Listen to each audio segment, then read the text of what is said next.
Welcome to Quick Speak the English podcast. It's great to be here. Today, we're going to explore a topic that, affects so many people. Leaving your job. hmm Quitting a job is a really big decision, isn't it? And it changes many things in your life. That's absolutely true. It's not just, ending one work situation. It really opens up new questions and possibilities. So in this episode of our podcast, we want to help you understand this experience better. We'll be looking closely at information about why people quit and, what happens next. And along the way, we'll learn some useful English words related to work and career changes. Maybe you've thought about quitting yourself, or maybe you know someone who has. Yeah, this conversation today is really for you to explore this common and often quite complex part of modern life. Okay, so let's start by maybe looking back a bit. Has leaving a job always been seen the way it is today? Oh, not at all. If we look way back, in pre-industrial times, that means before big factories and cities were common. People often worked in agrarian jobs, farming, that kind of thing. And they actually had more mobility. Mobility, meaning they moved around more. Exactly, moving between places or tasks as needed. So changing where you worked wasn't perhaps such a big deal then. That makes sense. But the whole idea of having a formal job, maybe with a long contract, staying in one place for years, that came later with the Industrial Revolution. Precisely. The Industrial Revolution created lots of factory jobs, and with those came the idea of long-term contracts. This is really where the concept of job security starts to take hold, aiming to stay with one company for a long time, maybe even a whole career. And things like pensions came with that. Yeah. Money after you retire. Yes. Pensions became part of that system. The idea was stability. So this stable, lifelong job idea became common. But then things started to change again, didn't they? They did. That stability began to erode, sort of wear away slowly. By the late 1900s, job security wasn't always guaranteed anymore. Why was that? Well, big global changes like globalization, businesses operating internationally, and automation, using machines for jobs people used to do, these meant companies sometimes moved jobs elsewhere or just needed fewer workers. And I remember hearing about economic problems in the 70s and 80s. Yeah. Did that affect it? Yes, definitely. Those economic shifts pushed companies towards wanting more flexibility, less focus on keeping employees for life. So that led to new kinds of workers. Kind of. The idea of the free agent worker emerged in the 90s and 2000s. These are people choosing shorter jobs, temporary work, or working independently. We sometimes hear the term outsourcing, too, where companies hire outside help for tasks. And technology must have really helped that trend grow. Oh, absolutely. It accelerated this trend significantly. Digital platforms, websites and apps for finding work made freelancing much, much easier. Right. And companies also changed how they operated. Many aimed for lean operations, meaning fewer full-time staff, and started hiring people just in time, just for specific projects or tasks when needed. Wow. So all these changes over decades sort of set the stage for something big that happened recently. They really did. By 2020, conditions were kind of ripe for the phenomenon we now call the Great Resignation. The Great Resignation. I remember hearing that term a lot. Yes, this was when millions and millions of workers voluntarily quit their jobs, meaning they chose to leave. It wasn't layoffs. And that made people think differently about work. It really did. It caused a major rethink of traditional employment paradigms, the usual ways we think about jobs and careers. Okay, that leads us right into the next big question. Why? Why did so many people quit then, and why do people leave jobs today? What are the main motivations? Well, there are lots of reasons, and it's often helpful to think of them in two categories: push factors and pull factors. Push and pull. Okay, so push factors are the negative things, the things about the current job that make you want to leave. Exactly. Things like poor management, maybe a bad boss, or feeling there's a lack of advancement, no chance to get promoted. Or maybe the workplace itself is difficult. Yes, working in toxic work environments. That's a big one. Or feeling completely exhausted, which we call burnout. And of course, wage stagnation, your pay isn't keeping up with the cost of living. And the pandemic made some of these push factors worse, didn't it? It really exacerbated them, yes. Especially burnout. Think about demanding jobs in healthcare, education, retail. Yeah. A study around 2021 actually found over 40% of workers were considering quitting, and burnout was a huge part of that. Okay, so those are the pushes. What about the pull factors? The things attracting people to something new. Right. These are the positive opportunities pulling you away. It could be finding a job with better pay, obviously, or maybe more flexible work arrangements. Like working from home. Exactly. Remote work became a massive pull factor, or maybe finding work that just feels more meaningful personally. That idea of remote work really took off. It really did. For many, working from home offered a sense of control or autonomy over their work and life. So when companies ask people to come back to the office, Well, when companies started mandating returns to the office requiring people to come back, many employees perceived that negatively. They had really embraced flexible work. so they started looking elsewhere. Many did, yeah. They look for jobs that offered continued flexibility or maybe hybrid models, a mix of remote and in-office days. It also seems like younger workers might have different priorities sometimes. That's what the research suggests. Millennials and Gen Z often seem to have prioritized purpose in their work more strongly. And having a good work-life balance is really important to them. Interesting. In fact, in early 2025, some were talking about younger workers in Europe being part of a sort of Great Resignation 2.0 because they were quite ready to leave jobs that felt like ill-fitting roles, jobs that just didn't align with their values or life needs. And money, of course, always plays a role. We saw people getting big raises by switching jobs for a while. Yes, that was definitely happening. For a period, job switchers experienced much faster wage growth than people who stayed put. There was a real labor shortage in some areas. But that changed. It did cool off. By early 2025, that extra pay increase for switching jobs had decreased quite a bit, suggesting a cooling labor market. So while quitting might not guarantee that big pay jump anymore, the desire for change, for better conditions, definitely remains. Okay, let's shift gears and talk about money directly. Once someone decides, okay, I'm quitting, what do they need to think about financially? This is, well, absolutely critical. Quitting without a solid financial plan can lead to a lot of anxiety and hardship. So saving up first is important. Very important. Experts nearly always recommend having an emergency fund. That's enough money saved to cover, say, 3 to 6 months of your essential living expenses, rent, food, bills, that kind of thing. Before you actually quit. Before you quit, ideally, yes. But realistically, a lot of people don't have that kind of savings, do they? That's a tough reality. A survey in 2024 showed that only about 39% of Americans felt they could cover an unexpected expense of just $1,000. Wow. Yeah, it really highlights the financial precariousness, the risk that many people are dealing with. It makes quitting much harder. And you can't just assume you'll get unemployment money if you quit, right? That's a really crucial point. Unemployment benefits have rules, and eligibility varies state by state in the U.S. But generally, if you voluntarily quit your job without what the law considers good cause, a very strong specific reason, You probably won't qualify. you most likely won't qualify, no, which makes having your own savings, your own financial buffers even more vital. So what do people do? Many turn to things like side gigs or freelance work. Yes, absolutely. The gig economy, that whole world of short-term jobs, freelance projects, it really surged. In 2024, estimates suggested around 36% of the U.S. workforce did some kind of freelance work. That's a lot of people. It is, about 59 million people, contributing a huge amount to the economy. But freelancing, while it offers flexibility, it has downsides too. It certainly does. You get the flexibility and autonomy, which is great, but you also face income volatility. Your earnings can go up and down, sometimes unpredictably. And no benefits usually. Yeah, right. A big one is the lack of employer-sponsored benefits, like health insurance or retirement plans. You have to manage all that yourself. It requires real self-discipline and very careful budgeting. Are there other ways people fund the gap after quitting? Maybe if they want to start a business? Yes, for aspiring entrepreneurs, people wanting to start their own company, they might look into small business loans. Huh? Or maybe crowdfunding, where you raise small amounts of money from lots of people online. What about severance packages? Do people get those when they quit? Usually not, no. Severance packages, that's money paid by the company when you leave, are seldom received by voluntary quitters. It's more common if the company lets you go. Sometimes it might be negotiated proactively as part of leaving, but it's not standard.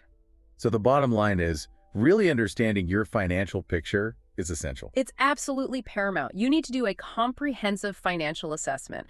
That means really mapping out all your basic living costs, any debt obligations like loans or credit cards, and your potential income sources after quitting. It's truly essential work before taking that step. Okay, moving on from the money side. Let's think about finding a new path. What strategies do people use? What skills might they need to develop? Quitting can be a really powerful moment, like you said, a catalyst for reinvention. Many people use this transition time to gain new skills. through upskilling or reskilling. Exactly. Upskilling is improving your skills in your current field, maybe getting better at what you already do. Reskilling is learning completely new skills to move into a different type of job altogether.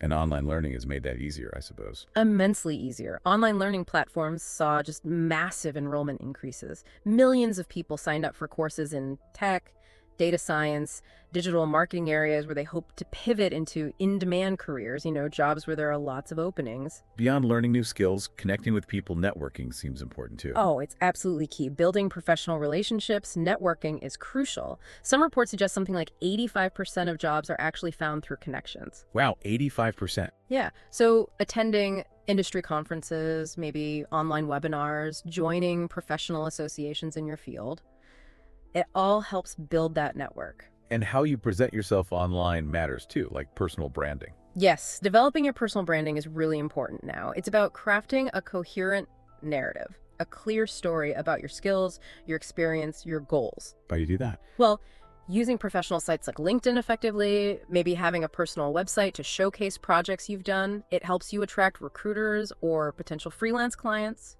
Can getting advice from more experienced people help? Like mentorship? Definitely. Mentorship programs can offer guidance and invaluable support, especially when you're navigating these big career shifts. Having someone who's been through it can make a huge difference. Is there a way to try out a new field without, jumping in completely, taking a huge risk? Yes, that's a smart approach. Taking on transitional roles can be really useful. Things like short-term contract positions or maybe part-time gigs in the new area. It lets you get a feel for it, gain some experience before you fully commit. Reduces the risk if it turns out not to be the right fit for you. We also hear about things like tech boot camps. Are those effective?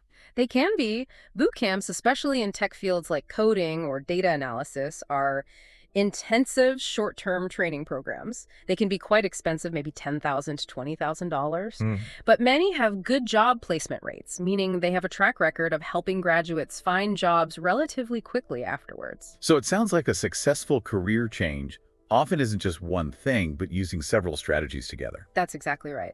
Successful career reinvention often involves a blend of approaches, maybe some formal education like a course or boot camp, definitely experiential learning, gaining hands-on experience and active community engagement, which is that networking piece. Using all these together is often the key. Let's switch focus now to something maybe less tangible, but equally important, the way quitting makes you feel, the emotions involved. Yes, this is so important. Quitting is not merely a transactional decision. It's often a deeply emotional one. Why is that? Well, for many of us, our work is closely tied to our personal identity. It gives us structure, a daily routine, social connections, maybe even a sense of purpose. Losing that can be significant. So there's often a feeling of loss, even if you wanted to leave. Absolutely. You might miss your colleagues, the familiar structure, maybe even the feeling of being good at your job. It's normal to feel a sense of loss or grief around those things. And the feelings afterward can be quite mixed, I imagine. Very much so. You might feel huge relief, especially if you were escaping intolerable conditions like severe burnout or a toxic boss. Right.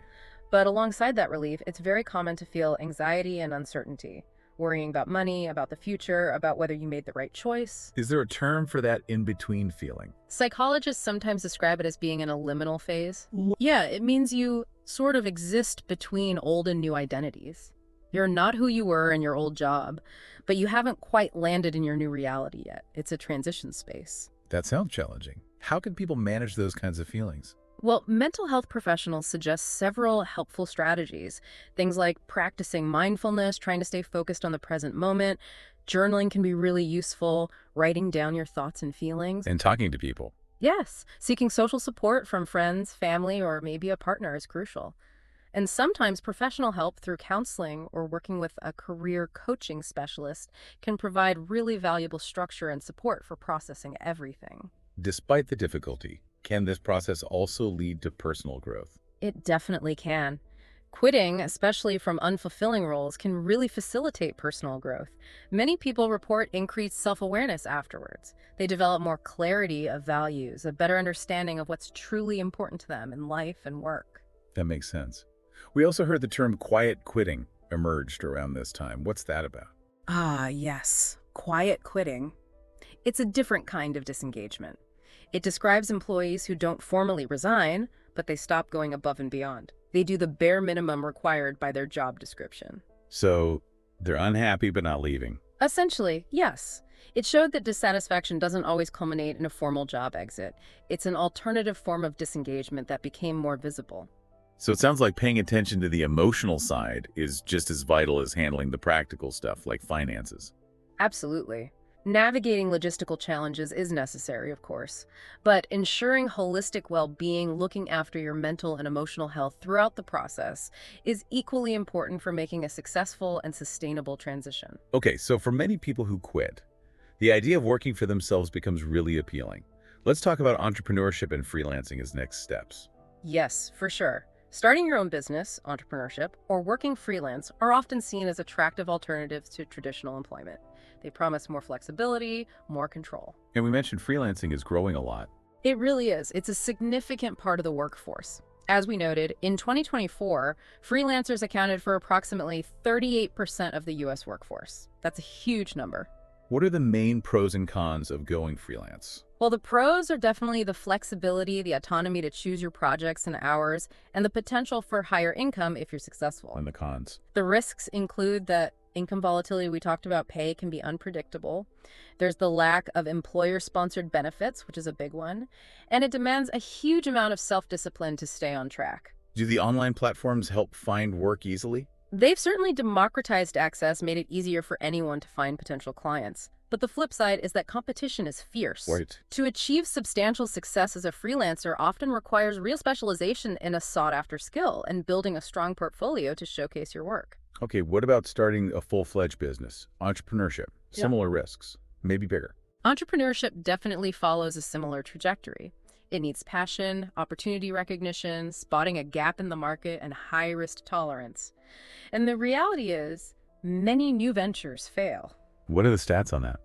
Data from places like the Bureau of Labor Statistics suggests about 20% of new businesses fail within the first year, and roughly 50% don't make it past 5 years. So planning is incredibly important if you go that route. Absolutely essential. It requires diligent planning. That means thorough market research, customer validation, making sure people actually want what you're offering, and sound financial modeling.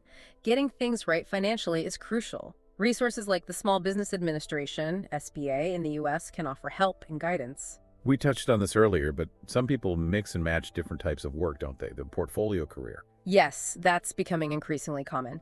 A subset of workers are intentionally building a portfolio career. They might be blending freelance gigs, maybe a part-time role, some consulting work. Why do that? A key benefit is that it spreads risk.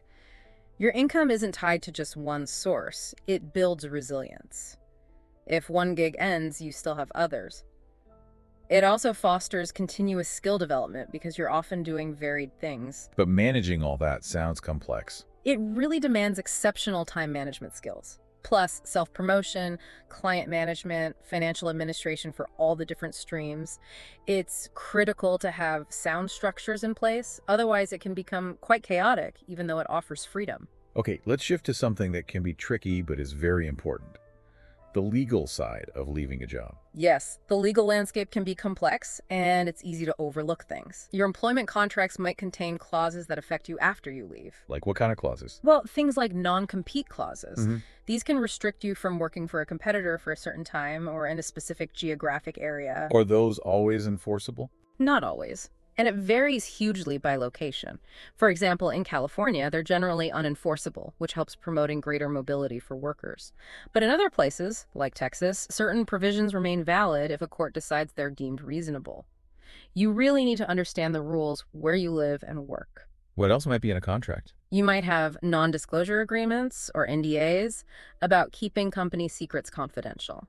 And clauses about intellectual property, IP assignments, rules about who owns things like ideas or inventions you created while employed there. We talked about severance packages before. Just to confirm, you usually don't get one if you quit voluntarily. That's generally correct. Severance packages are typically for layoffs, not voluntary departures. Voluntary quitters seldom receive them unless it was negotiated proactively or perhaps part of an initial contract. So you might be owed other things. Yes, you should always check if you're entitled to things like pay in lieu of notice if you don't work your full notice period, payment for any accrued vacation pay you haven't used, or maybe extended healthcare coverage options like COBRA in the US.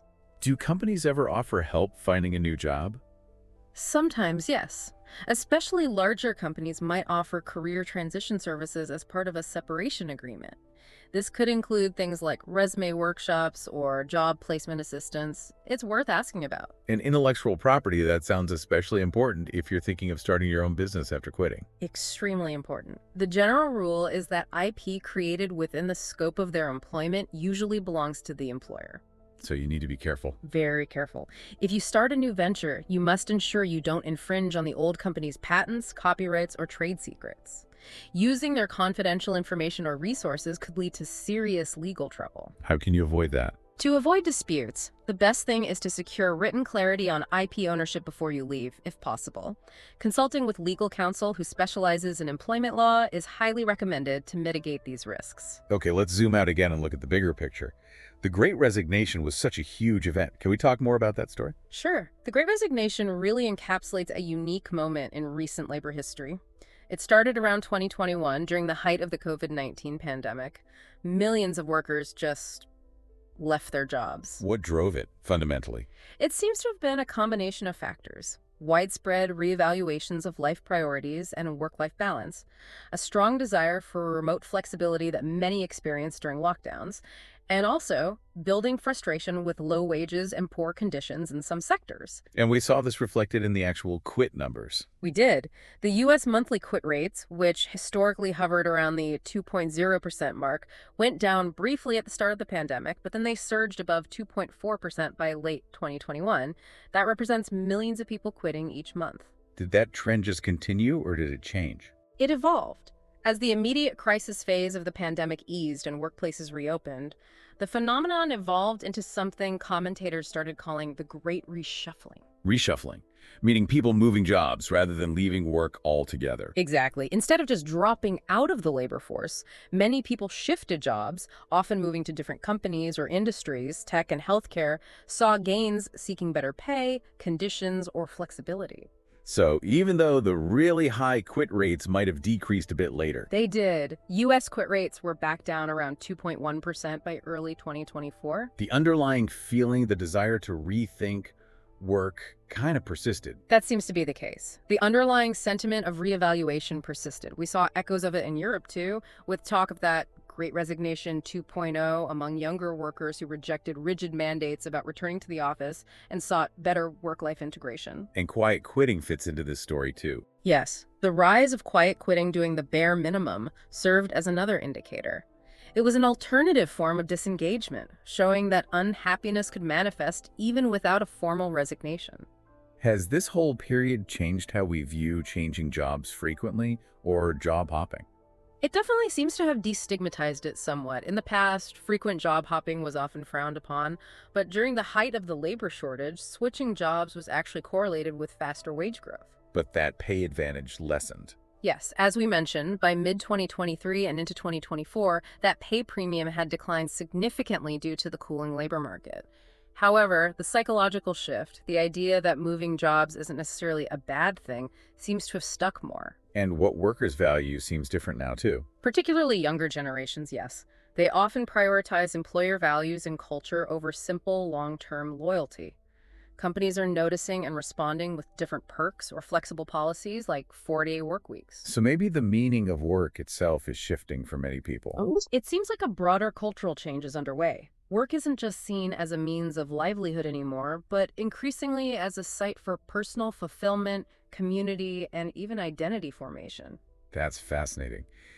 Beyond the traditional job, freelancing, or starting a business, are there other interesting ways people are working now, other models emerging? Yes, there are a few other distinct work styles gaining traction. Like the digital nomads, people working from anywhere. Exactly. Digital nomads are location-independent workers who use technology to do their jobs while traveling or living in different places.